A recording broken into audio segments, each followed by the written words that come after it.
Do we give proper context to the screenshot first? That was me in the middle going, oh, are we not taking a screenshot? Because it was just like, cycling. Because I don't know why I didn't. Before, when we would take the thumbnail for this, I would just kind of hold it out like that, and we did that. And I'm like, why don't I just set it on? Like the other day when surprise Sarah. It was when Dave and I did like Interstate 60. I was like, why don't I just set it on there and take the picture there? It'll come out looking way better. Sometimes I just use a still shot from the actual video anyway when I get home and make these things public. So did we go with the better choice tonight? Yes. So a little backstory. I was supposed to go see Kidnap. Yeah. And then Brian was supposed to see Dark Tower with you, and he ended up having to cancel. We were like literally in front of the guy selling tickets. And Brian's like, 2 for Kidnap. Wait, do you want to see Dark Tower? I'm like, yes. Yeah. I go like, you know, it's your call. Would you rather see this or Dark Tower? I'm like, there's no reason we have to be at Kidnap right now, and I don't even know how many people know that movie's even out. So it's like tomorrow I'll be at Kidnap, but they were showing Dark Tower at a weird time tonight. Normally, I would have been like, okay, let's see like Dark Tower at 7 and then Kidnap later, because Kidnap seems like the kind of movie I'd see at 10 o'clock. But on the website, it was saying Dark Tower is showing at 7:19. Like, what the fuck, 7:19? I was like, did they make a mistake and they accidentally wrote down, oh, this is what time the movie is just starting, as opposed to 7 o'clock you get there and there's 19 minutes worth of trailers. But no, we got here, and on the thing, it still said, like, showtime, 7:19.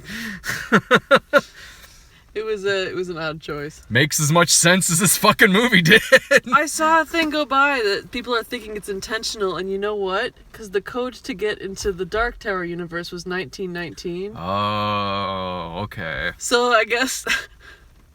I guess that makes sense. So yeah, 19 is 7 p.m. Military time. And 19, sure. No. Why not?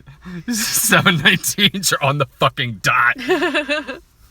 So we saw Dark Tower, and Brad said, as we were leaving the theater, I said, what'd you think? He said, oh, I thought it was hot garbage. And I said, oh, this should be fun, because I thought it was fine. This movie felt like this. Okay, here's what Dark Tower is. It's, I don't know. It's a cross between Last Action Hero and Uwe Ball's In the Name of the King. This felt to me like, because I do love Stephen King. This is a series that I haven't read, but I know enough about it to where when I was sitting there watching this and the way this movie is edited and just condensed and everything, it felt to me like, okay, at the worst, I'm just sitting here watching like a 90-minute movie that's not very good. For somebody who really knows this series inside and out, I know a lot of people who do, this has gotta feel like Last Airbender, comparing it to Avatar. Like, that is so... We went down into the sunken library and fought the Owl King. Yeah, man, like that's what this movie really... I don't think this movie's as bad as that. I don't think this movie's very good, like, at all. Part of me was like, this feels like it's chopped down to 90 minutes from maybe about 2.5 hours, but I was like, part of me is like, maybe it's chopped down from 2.5 hours, because maybe even at that it probably doesn't work. Maybe at that it's kind of boring, so okay, this already doesn't work, let's cut it down to about 90 freaking minutes long. Man, I feel so bad for... This movie they've been trying to make this movie for so long. For so long they've been trying to do this. It's gotta suck for people who love this series. So, when I was in high school, I worked in the library, and I basically worked my way through the fiction section just out of sheer boredom, and so I read a lot of Stephen King at that time. Dark Tower was never one that I got into. Like, I read some of it, and the bits and pieces I remember are just the parts that turned me off to the series as a whole, just like wandering through the desert. Something about like a paraplegic woman that he was like carrying on his shoulders for a while, who was like a kleptomaniac when she was on Earth. and it was just like weird and complicated and obtuse. This was not that. Additionally, like, I'm exhausted, I've got a blinding headache, and I was expecting this movie to be so bad it would make me angry, and it wasn't. It was just like a science fiction action movie taking itself way too seriously. Oh god, it does. But like with an interesting enough world behind it, I felt, to kind of carry the story for me. And the acting and the people they got to play the characters, not technically excellent, but engaging, if that makes sense. That makes so much sense to me, honestly. Like, I was thinking that too. But this movie, though, it takes a source material that is very world building and very intricate, and condenses it down to 90 minutes of just kind of cheapness, really. It feels like, to tell you the truth, like, Dark Tower should probably be a television series. I can see that. And not this 90-minute movie where even I could tell you're losing a lot here, and what is very much more specific and in detail in its source material in this is just kind of would either be like a throwaway line of dialogue or a lazy title card at the beginning of this movie, which I think did say, like, some say that, like, really, we just put it in the title card. But I completely agree with you about the performances in this film. Because Matthew McConaughey, look, there's going to be reviews that are going to say he's not good.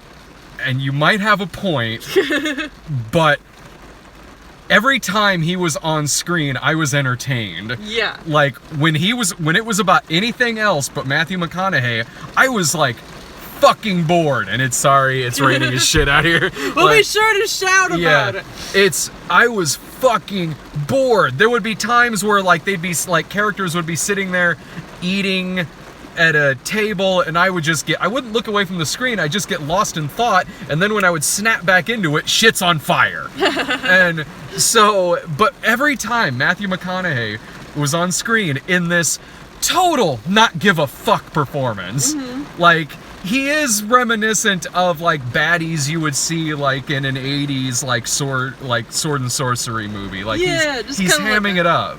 Like the slow drawl, sauntering back and forth through a scene. Like, you had mentioned that you read that it was on par with his performance in Texas Chainsaw Massacre. I wouldn't say that. And I wouldn't say that either, because his performance in that was just batshit with, like, the twitchy leg and the remote control.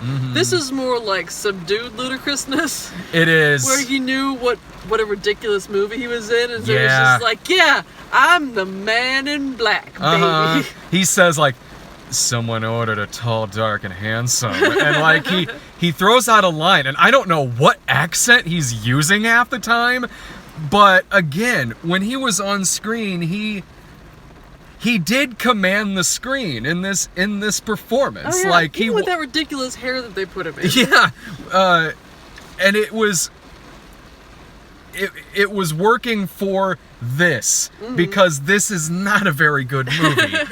And so that was at least keeping me somewhat engaged. Like, he was charming, and that character is supposed to be very charming.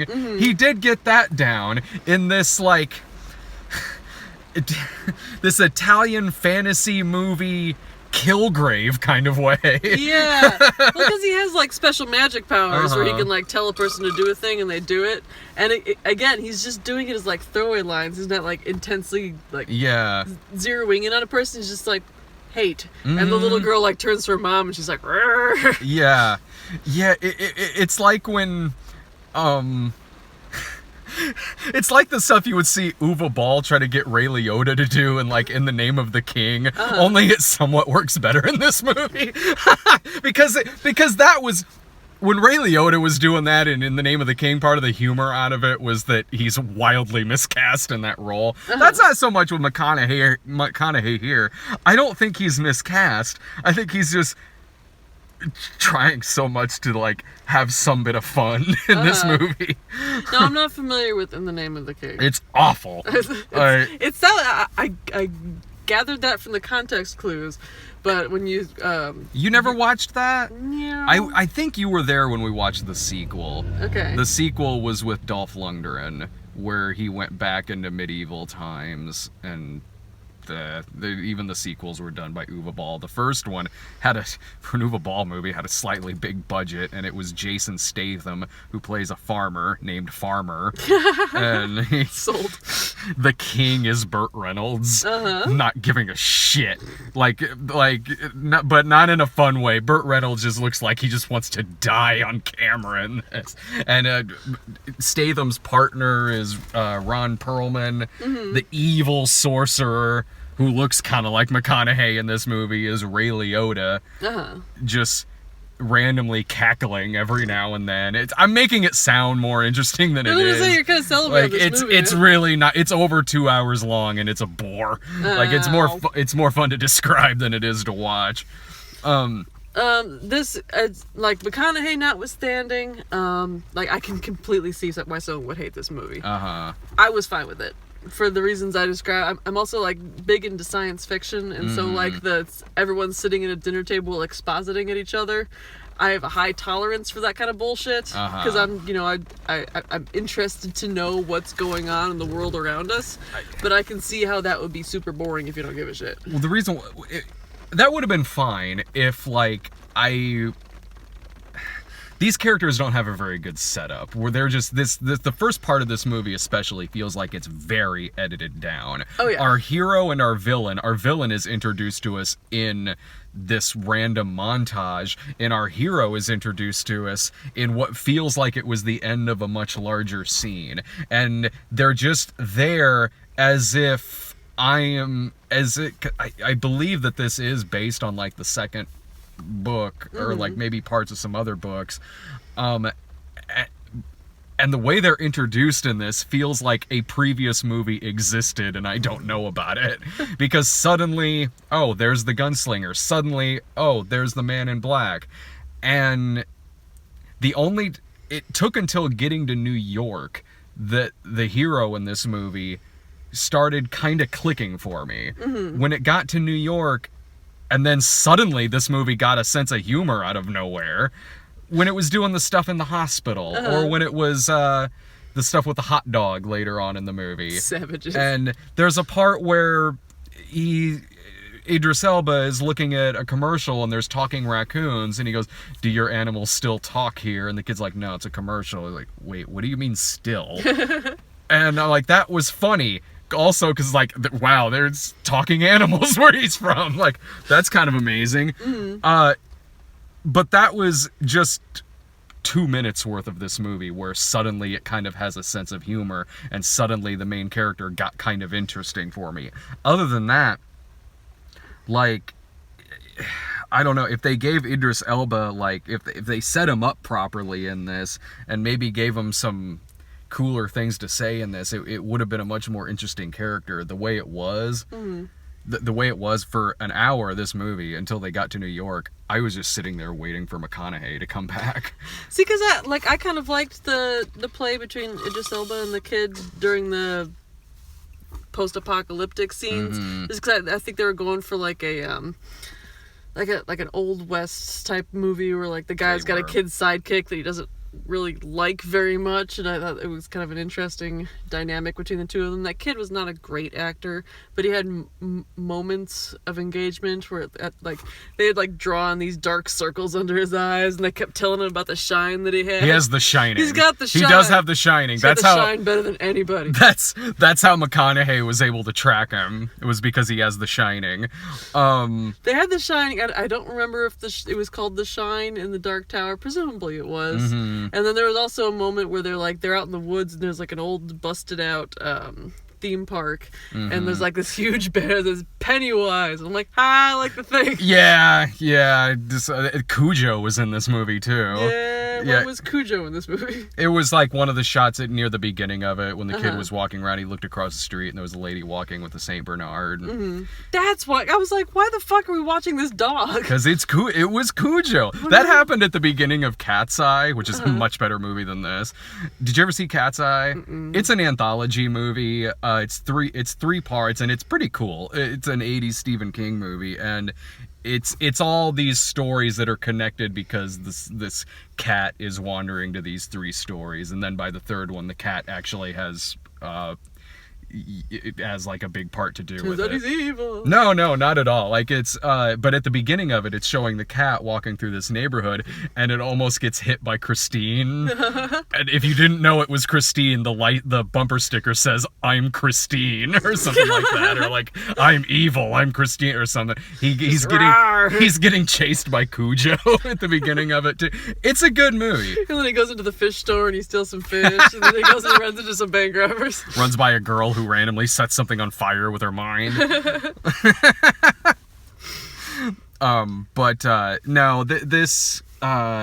Yeah, they are trying to do the whole hell. At the beginning of it, you see, or at the end of it, you see a marquee playing on the theater advertising for spaghetti westerns. And Idris Elba would be cool in this part. He's certainly very gruff and everything, but it's kind of, it just feels like so much was cut out of this, because he feels like his character, the gunslinger, until they get to New York and he says a few interesting things, it feels like a gruff, grizzled, like Western hero, but if he didn't really have anything cool or interesting to say, and it was all just kind of exposition. I mentioned outside this movie kind of reminded me of Dune. Don't get me wrong, this movie was no Dune, but mostly in the sense of it having a really well thought out world that it built, and second of all, that you got the impression, rightfully so in Dune's case, that there's like a 5-hour long director's cut. Yeah. And so I think that that's going to be the case with this movie as well. Only if you even cut Dune down farther to 9, because Dune is still like 2 hours and 10 minutes. As you know, John, when I went out into the desert and I trained with the sandworms, found out my name was a killing word. Anyway, now we're all caught up. I could watch 90 minutes of McConaughey just roaming around looking for spice. Yeah, this, I didn't care much for this, like, at all. I could certainly see the potential in it, but and then when it got to the ending credits, and it said the list of writers, which this movie has 4 writers. It has 4 sets of writers, and one of them was Akiva Goldsman. I saw that name, and it sounded familiar. Winter's Tale. Yeah! He wrote and directed Winter's Tale. The last movie I saw his name on was that previous Transformers movie, and I'm like, now it makes sense to me. This movie would have benefited so much from a magical horse. Because first of all, they would have gotten from place to place so much faster, and second of all, McConaughey could have gotten the chance to say he found the goddamn horse. There are moments where, like, again, like the thing with the hot dog, and then also at the end, there was a kind of a cool fight scene where McConaughey is, because he's a sorcerer and he's using rocks to deflect these bullets and using glass, and Idris Elba is using bullets to kind of deflect off of each other. If it was one of those instances where I was like, if there was so much more of that in this movie. More gunslinging, I think. I agree with you on that. Or sorcerer McConaughey using glass to, like, fight people. Like, I wasn't pleased with the end of this movie. But that was mostly just because I thought it was a really dumb decision, and it was the sort of decision that you'd only make after having lived through this movie. Because, like, the kid, okay, his dad died fighting a fire, and his mom was burned to death by McConaughey, and so they've jumped back and forth between this, like, irradiated post-apocalyptic world where people are just, like, living in shanty towns, and New York fucking city. And at the end, Idris Elba's like, you want to come back with me and be a gunslinger? Because you've got nothing to live for here, where there's no radiation and 3 different types of hepatitis that they diagnosed me with at the hospital. And the kid's like, yeah, let's go! And they just jump in the portal and go to the worst place that they could possibly go to live for the rest of their lives. well, I mean, they could always come back. Yeah, but it doesn't sound like they want to, and I don't understand that. No, actually, I got it. I did. From his point of view, not that it's something I would have done, but from his point of view, he's got the shine in both places, though. But it is true that, like, like, in this kid's position, after everything that just happened, losing his mom, an asshole stepdad, I get it when the kid's like, you're right. Like, what am I gonna do? Go hang out with Cujo and like hang out by the dumpster or something? I don't know. Like, so I'm like, when that happened in the movie, I was like, okay, I kind of get this, honestly. What am I gonna do? Go back to school, get an education, use my psychic powers to make millions and billions of dollars? Oh yeah, that kid really looked like he was enjoying the school experience. I did appreciate the fact that I said this recently about a movie too, that as soon as this kid is bullied, he instantly doesn't take shit. And he just fisticuffs. Yeah, because it's like, okay, school is obviously kind of sucky for this kid anyway. Between everything with the parents, I'm like, you know what? All right, I get it from his point of view why he made that decision. I suppose he would just end up like in the system. Yeah.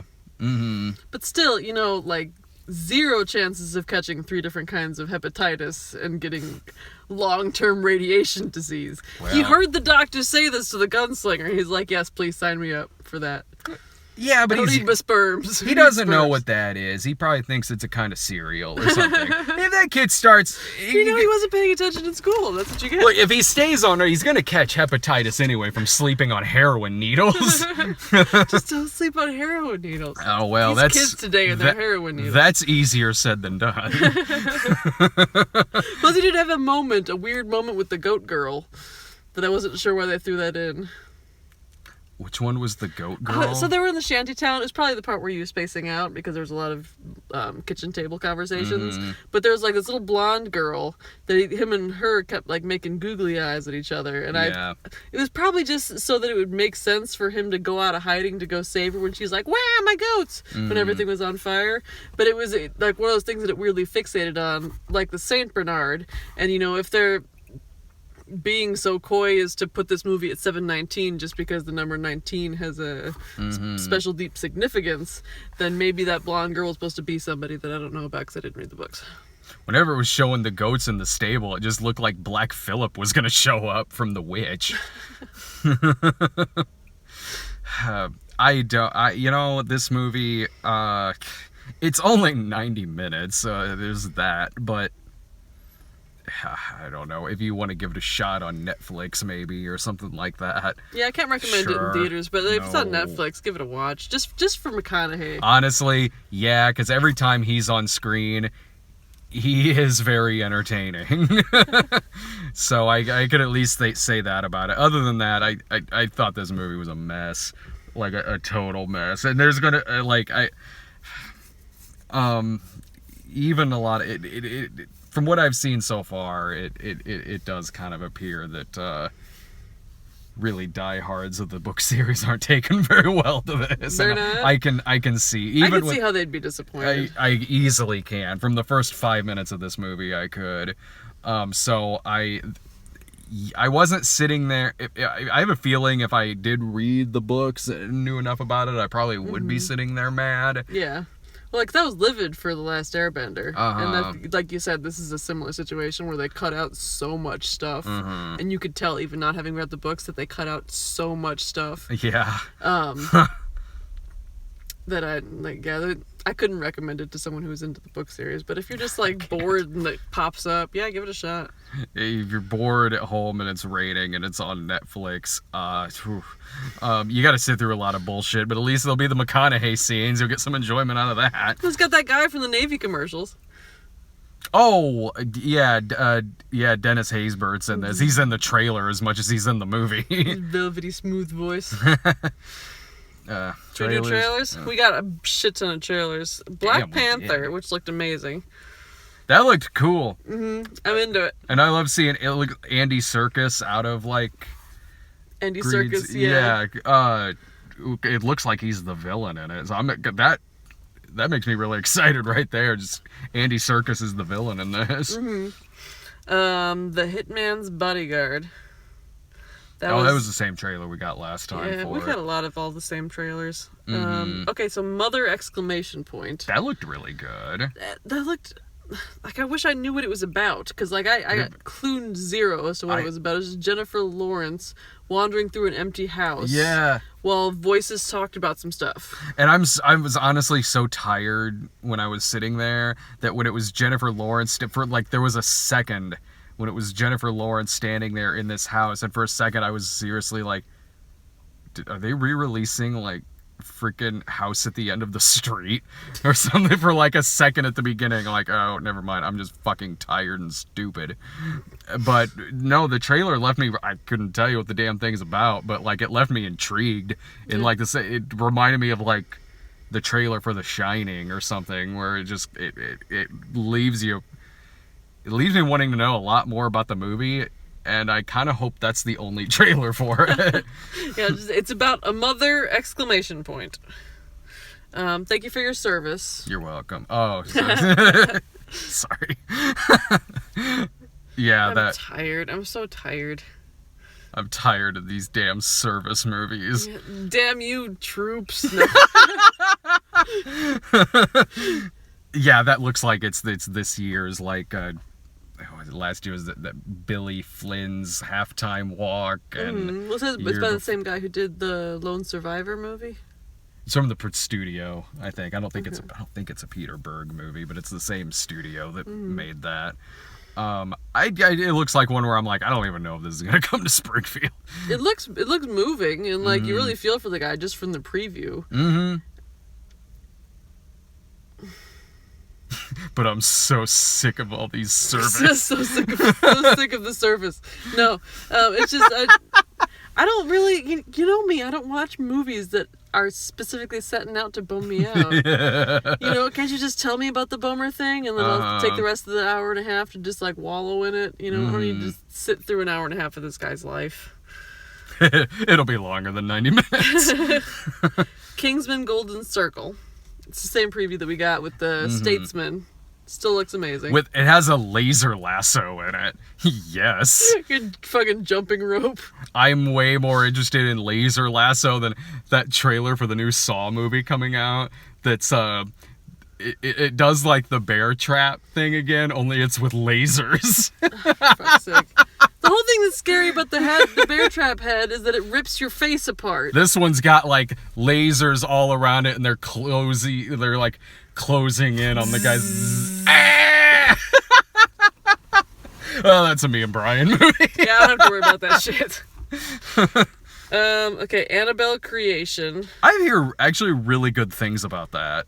Like the first one was bad, but this has a different writer and director behind it. It looks like it's going to be one of those, like, how Ouija 2 was a million times better than the first one. That's the vibe I'm kind of getting from this. This movie looked really, really creepy. It's got, like, a poor little polio girl on, like, the chairlift, and she's trying to get away, and the dog's like... Meh, meh, meh, meh. And I think one of the girls looks like the same girl from Ouija 2, so maybe that's the key to making a sequel that's wildly better than the first one. So this is where it gets sketchy, because I got too far down on my arm. Oh, no. We got 5 billion previews. Yeah. Only the Brave? Does that sound familiar? Yes, it does, because it looked like, is this the continuation of Thank You for Your Service? Because it's still Miles Teller, who looks like he could be playing the same character, only he's home from Iraq and is now a firefighter. That's right, because the preview said Hot Shots 20 times, and I'm like, okay, this movie's probably called Hot Shots. Oh, that's... Maybe with like an exclamation point, like Mother, but no, it's called Only the Brave, the true story of the San Fernando Valley Hot Shots, or whatever it is. Now I just wish that trailer ended by calling itself Hot Shots Part 3. Part Trace, or whatever. Part 3. Yeah, that's... And then, I have no idea what that says. That Living? That Living? Man, I don't know what we got after the... We got some other trailer. Yeah, I guess we did. I don't know. Let me look at that. That Lars. That Lars von Trier. I don't know. I don't know what that is. It's a mystery movie. Yeah. Oh, well, so tomorrow I guess I'll try to see Kidnap. Detroit's out. I want to see that. Mm-hmm. I might have to go see that sometime, like, early next week. I got a Neil Breen movie to watch at home this weekend, so I'll save Detroit for later. Did you guys have fun with Kidnap? I'm kind of glad that I missed it. I don't think that I'm ultimately going to be, on my deathbed like, thank God I saw Gunslingers. Or whatever the fuck the movie is that we just watched. So, on your death, I can't remember the title, but it was important to me, damn it. It was so important. My God, he was a bad guy. And he was feeding off the screams of children. Maybe I'm thinking of Monsters, Inc. That's an honest mistake. It's basically the same movie as Monsters, It's practically Inc. That's all you need to know. the same thing. Say it.